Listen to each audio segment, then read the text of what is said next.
Hello everyone, welcome to the Commentator Ninja channel. My name is Mary Layton, I am the Commentator Ninja, and today we are going to talk about quite a few fun topics, particularly the WNL Full Course format. What is it, where did it come from, what is the point, and how is the ninja community feeling about it?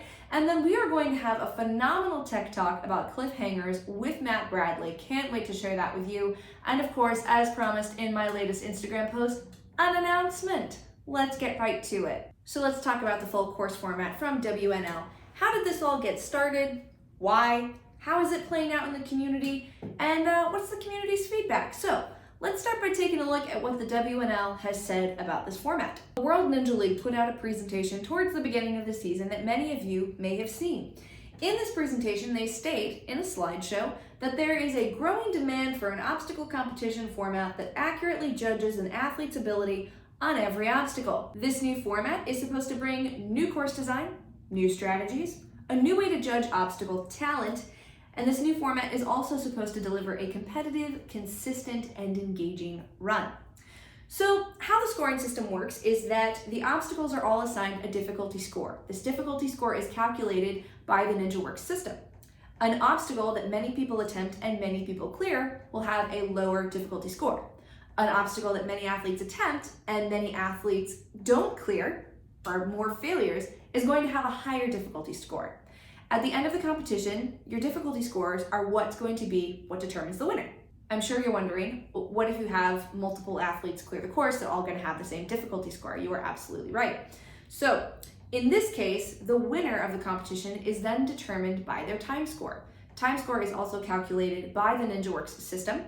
And how the point assignment goes is it compares an athlete's time to the rest of the time of the field. So athlete one's time gets compared to every other athlete that's run the course. And if athlete one is in the top 25% or the fastest 25% of the whole field through that obstacle, then the athlete will be given 4 points. If that athlete's time is in the bottom 25% of the whole field's times, they'll get 1 point for that obstacle.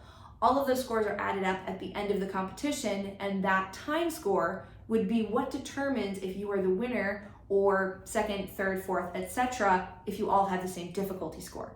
There's a lot of other more complicated tiebreakers, but we're not going to worry about that for now.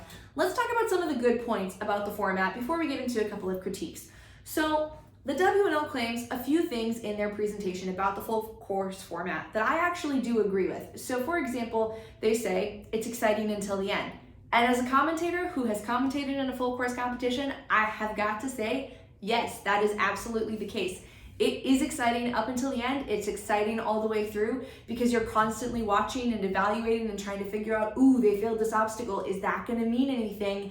And then a few runners later, you're like, no, actually that obstacle didn't mean anything. And this obstacle that they did clear means something. So it is very exciting to commentate. It is very exciting, I think, to watch as long as you understand the format. Another claim that WNL makes about this competition is that it can be a well-rounded competition when it comes to obstacle diversity. That is also something I agree with, and also something that I think is cool. You guys heard me talk about that on my channel actually a couple of episodes ago, saying, hey, do some balance practice because I'm designing some full courses and there are definitely going to be tricky balance obstacles at the end, which we did have those and they did end up making a difference. But you know, with a flow course format, when it's all and done, not a lot of course designers are going to put a tricky balance obstacle in towards the end because frankly, we know ninjas don't really practice it and we want finishers. So the full course format kind of allows us course designers who like balance or maybe another type of like ridiculous obstacle, just the ability to put in more diverse obstacles that maybe not everybody has practiced. Now, unfortunately, this is where the positives, at least as I view them, around this format stop. So the way that this format actually plays out in competition, it leaves a lot to be desired. Despite the great intentions, the way it works in the real world, there is a lot to be desired with this format competition. So we're going to start with the obvious elephant in the room, the time score.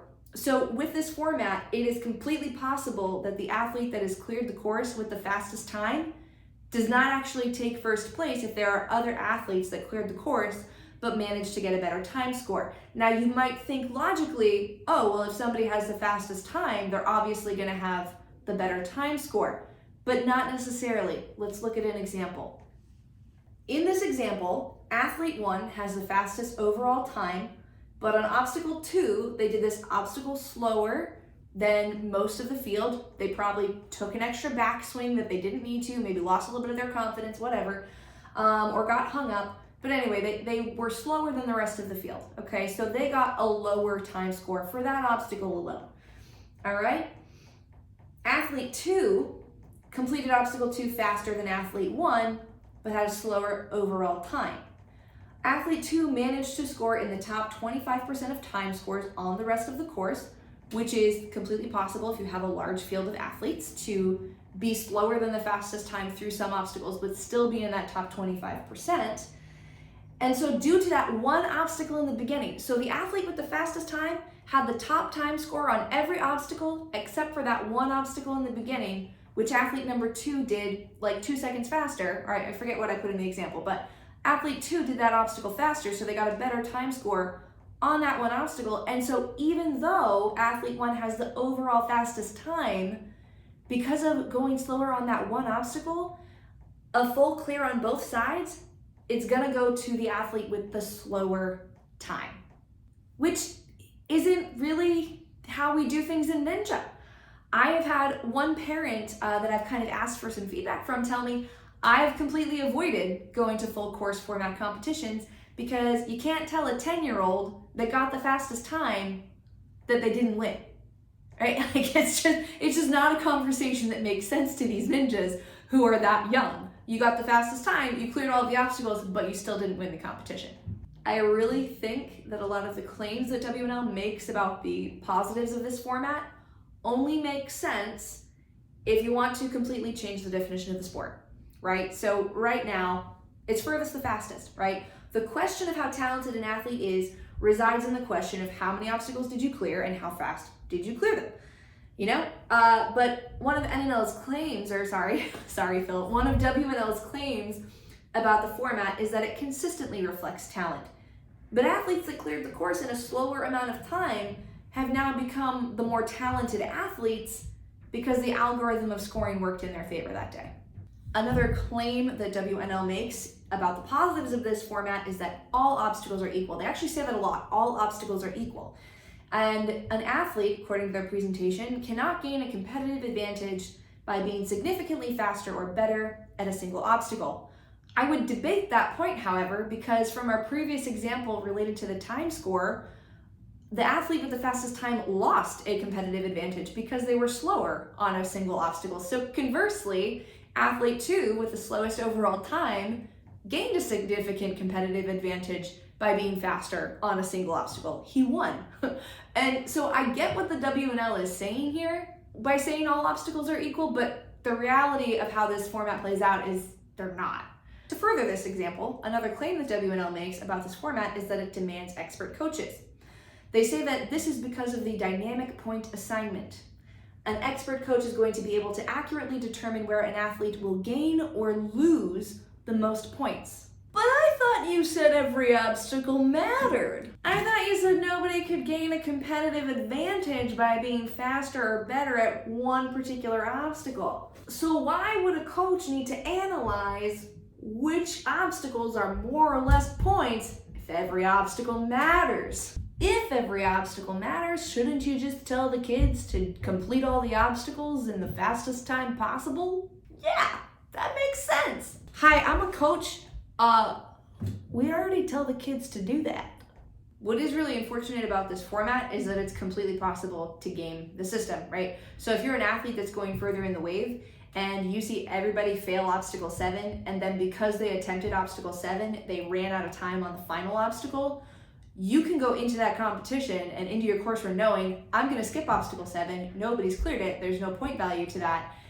And I also know that the final obstacle has a high point value because everyone's timing out. So if I don't try obstacle 7, I'm gonna have enough time to do the final obstacle, which is gonna have a higher point value because everyone's timed out on it, increasing the fail rate, right? So it is possible to game the system.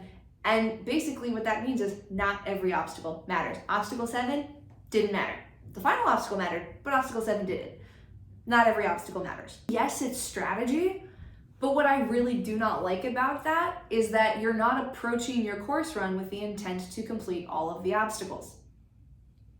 That changes the sport. that really changes the sport. I also have to draw attention to the impact that this format has on the female competitive divisions, particularly the teens, young adults, adults, elite and masters divisions. Maybe not so much teens because they generally have a higher number of athletes competing in the teen female side. But typically in those divisions, you have a fewer number of competitors, right? And I've seen this play out at a full course format competition. If you're the last of 7 females to go, you know exactly what obstacles to skip. You know exactly what obstacles you have to complete in order to get a podium spot. And another complicating factor here is the fact that the full course format does push course designers to put in really difficult obstacles. And especially for the adult female or the adult masters division, there's not a huge chance that the adult females are going to be completing those super high difficulty upper body obstacles that are intended to trip up the guys, right? Like we've seen that play out in competition quite a few times. So an obstacle course of 10, your course of 10 obstacles, now realistically becomes 5 for that pool of female competitors. And again, with less obstacles to work with, it's so much easier to game the system. I took a poll on my story, my Instagram story, to see like how are people feeling about it. I certainly don't mean to say that I have all of the ninja community that responds to my story on Instagram. I would love to get there, maybe one day. But anyway, of that poll, 53% said they liked the format. And I asked for some further comments. I said, hey, tell me why you like it or tell me why you don't like it. And most people's comments related to the fact that they liked being able to continue after a fall. And some said it was a better assessment of ninja skills, but again, I kind of have to argue, isn't ninja about putting all of those individual skills together into a course run, right? Unless we want to change the definition of the sport. I know some of these comments and this assessment might seem like it's coming down pretty hard on WNL. I want you to know, I know they're doing their best to innovate and keep up with trends in the sport. The fall and continue format has gotten a lot of positive feedback. You got a lot of people that like what NSC is doing. You got a lot of people that like what UNAA is doing with their format. And I know that they have to keep up with that. But personally, I do not think that this new system of scoring is a direction that I would want to see Ninja go at all. It provides too much opportunity for gaming the system, which certainly does not provide a format that will actually assess athletes' skill if skipping an obstacle ends up giving you the win, like just straight up. One point that WNL made in their presentation is that pro basketball athletes miss 25% of their shots. That's all well and good, but you gotta consider the fact that right now, your top athletes across most divisions are clearing the course first try with a fall and done format. Okay, we're already making that 100% clear rate for our top athletes. A good course with good course design that is progressively designed is going to have a good distribution of fails that, generally speaking, lines up with where athletes' skill levels are. And you know what? There's always going to be that one competition where you fail early, and that particular competition is not a good representation of your skills. But guys, as a coach, just straight up speaking, as a coach, I don't want Ninja to be a world where we try to reduce the amount of times the kids fail.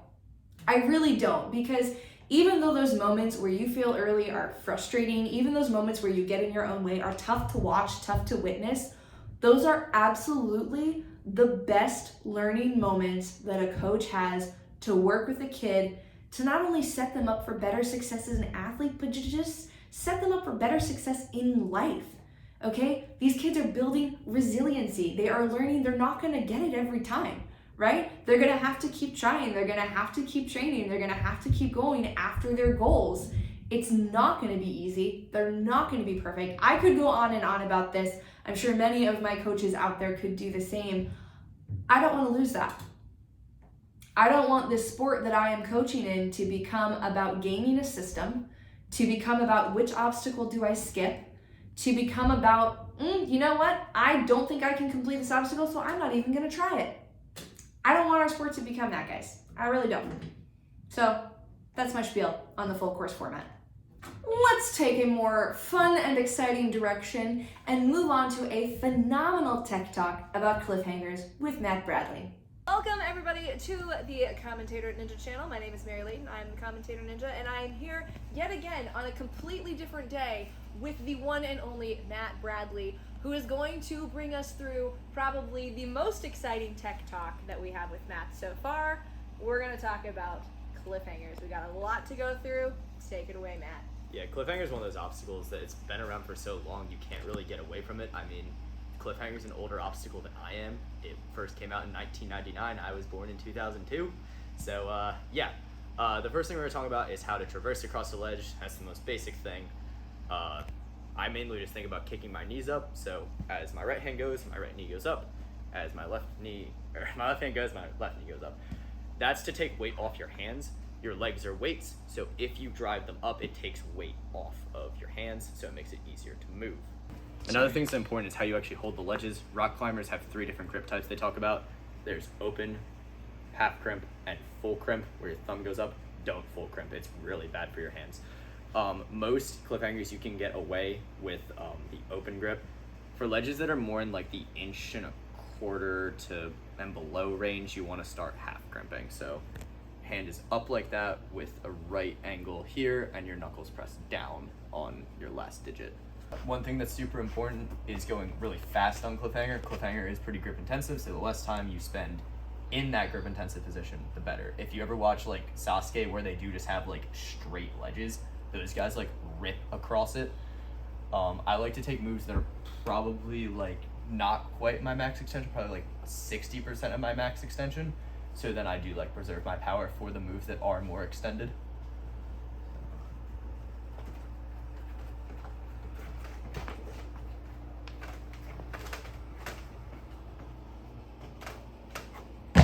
Anytime you're doing a gap on Cliffhanger, you almost always have 2 options.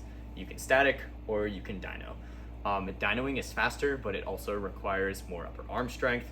So if you are just very confident in your finger strength, staticking is fine.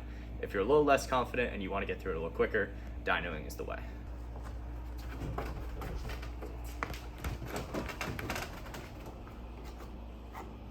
A lot of times on Cliffhangers, you'll see big upward moves, like this move from the gray ledge to the gray ledge. With these, there are a couple main things you want to focus on: how to generate swing and how to throw your hips up, as well as keeping yourself in line with the Cliffhanger. A lot of times you'll want to kind of turn like this. You don't want to do that. Chest stays in line with the Cliffhanger, so you can keep your hands even. Turning like this makes it a lot harder to keep your hands on. So I like to start with my hands kind of wide, build up a nice big swing, bend my arms a bit, match, throw my hips up, and press away from it to go up to the next ledge.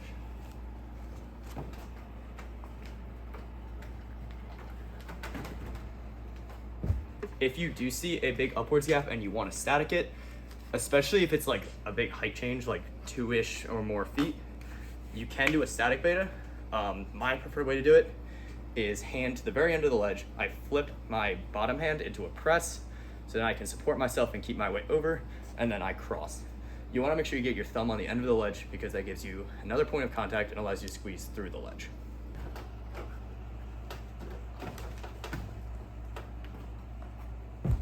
So, hi guys, hopping back in here. What is the significance of crossing over when you get to the top of the dyno? Couple things. It saves energy. The end of the ledge is also a more stable position. Okay. When you have your thumb on like this, you can squeeze through the ledge much better. It's another point of contact, more friction. It's also you're extended less. So like you bump like this, first of all, that wastes energy because it's more time hung in that more exposed position. And crossing also sets you up further. So if you're here and I cross to here, then my next move can be bigger because my backhand is already further. A lot of times on Cliffhanger, you also see large downward moves, like the dark red to the dark red there. If you're doing those, I like to swing straight armed. I normally advise against swinging straight arm on Cliffhanger, but this is one of the cases where I think it's better. If your arms are straight, your body is lower, so it's less of a drop for your hips. Your hips are where your body is in space pretty much. So like if your hips have to change height less, then it's less impact. When I'm doing it, I like to do that same type of swing where my hands are wide, I match, but then a little differently, I like to set, but like my body comes through it. So normally when you set for lache, you catch and swing through like this. I'm angled, but instead of swinging through, I more come across my chest.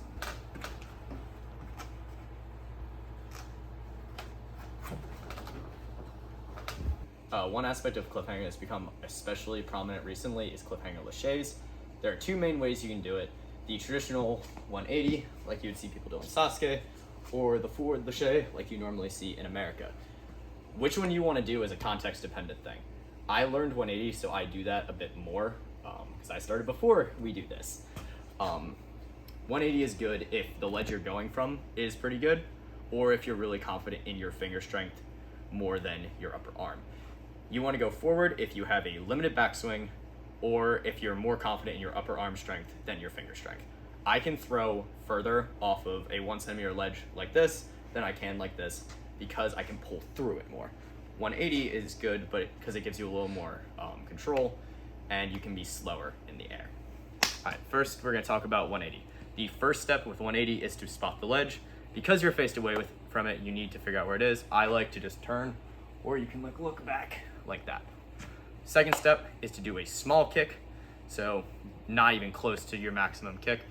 That's just to build up a little more swing so you can do a bigger second kick, at which point you match your hands closer together, turn a bit on the ledge, and throw. Try and catch the ledge at your chest, lower yourself down. So that looks like this.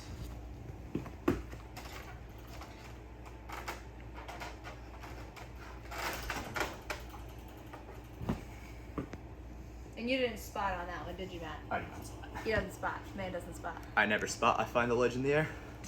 But if you're more of a beginner, I would definitely recommend that. The second technique is doing the American more forward technique. We're doing this, if you can, get your thumbs on the ends of the ledges. That's a stronger grip than having them in the middle, also more comfortable. I'd recommend keeping your arms bent, little kick up, and then really throw your hips back, and pull up with your arms, then pull through the ledge, throw it behind you, try and catch at your chest, lower yourself down into it. You can throw from either straight arms or bent arms. It kind of depends on how hard the ledge you're going from is. If I'm going up, I like to keep my arms bent. If I'm going down, I like to straighten them so I'm already a bit lower.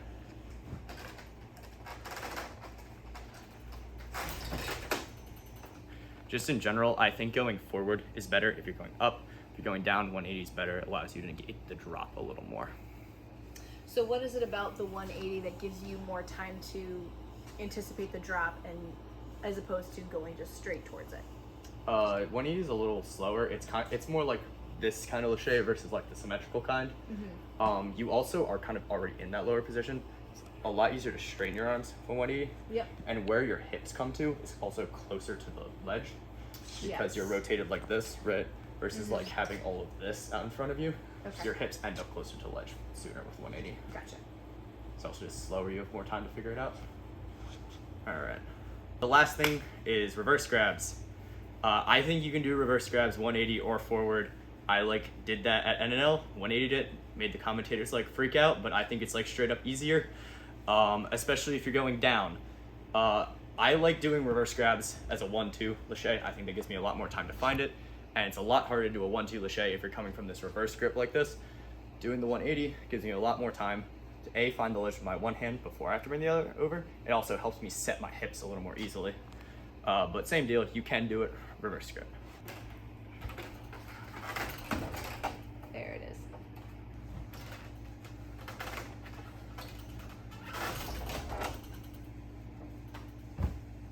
I think it's really important that you set your hips a tiny bit when you do the reverse grab. That gives you a little more time to swing into it instead of just dropping straight down. I'm Mary Layton, the Commentator Ninja. I'm Matt Bradley, and thank you for coming to my Tech Talk.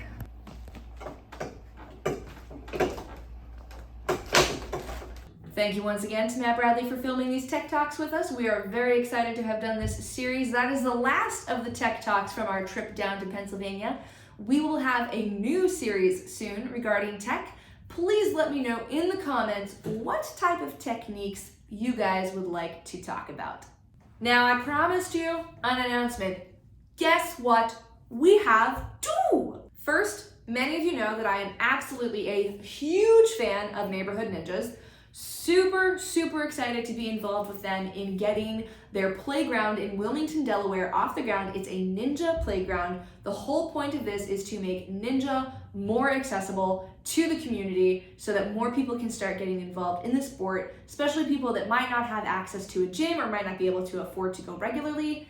Here's a playground. They can train whenever they want. It's outside, it's in their neighborhood. Super great and awesome. We just had Pull-Ups for Playground that we talked about on the last episode. We were able to raise a bunch of money for Pull-Ups for the playground, which we're very excited about, but we still have a ways to go. So I am gonna be selling shirts. I got a lot of shirts. I got some really great kid sizes in the blue color, super cute, looks adorable on pretty much anybody. I also have some of the adult shirts. It's a nice big graphic tee. You could wear it with a tuxedo. It's a great vibe. I also have some different ways to style it that I'll be showing on my Instagram. Very excited about that. I had some great models model it for me on some obstacles. Very excited to share. But here's what we're doing. You can make a donation to Neighborhood Ninjas of any amount, take a screenshot of it, show it to me, and I will send you a shirt, and I will also send you some other merch. I will put the details of how the payment and everything works in the description. But please help us contribute to amazing cause. You can get yourself a Commentator Ninja shirt and some other Commentator Ninja swag. Please help us build this playground. Thank you so much. Second announcement, we're gonna have a contest. We're gonna have a contest on Instagram, and this contest is going to be in partnership with Salty Ninja Memes and the Neighborhood Ninjas.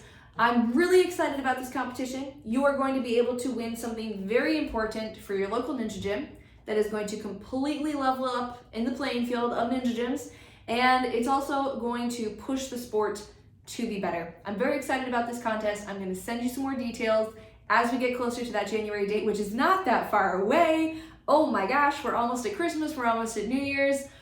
What a year it's been, guys. I think this will probably be the last episode of 2022, so I just wanna say thank you so much for tuning in, for listening to what's being said, for reaching out and talking to me either on Instagram or at competitions.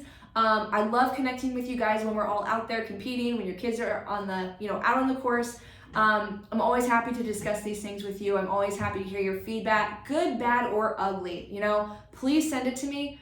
I don't get hurt feelings very often about this stuff because I think that when you're shaping a sport, everyone's opinion is valuable, right? Like everyone's thoughts are valuable because we don't know what right or wrong is yet. We're still building it. But I'm really pumped that you guys are on this journey with me to help build it together and to make it better. So yeah, I hope you have a great holiday. Hope you have a happy new year, and I will see you in 2023. This is Mary Layton, the Commentator Ninja, signing off.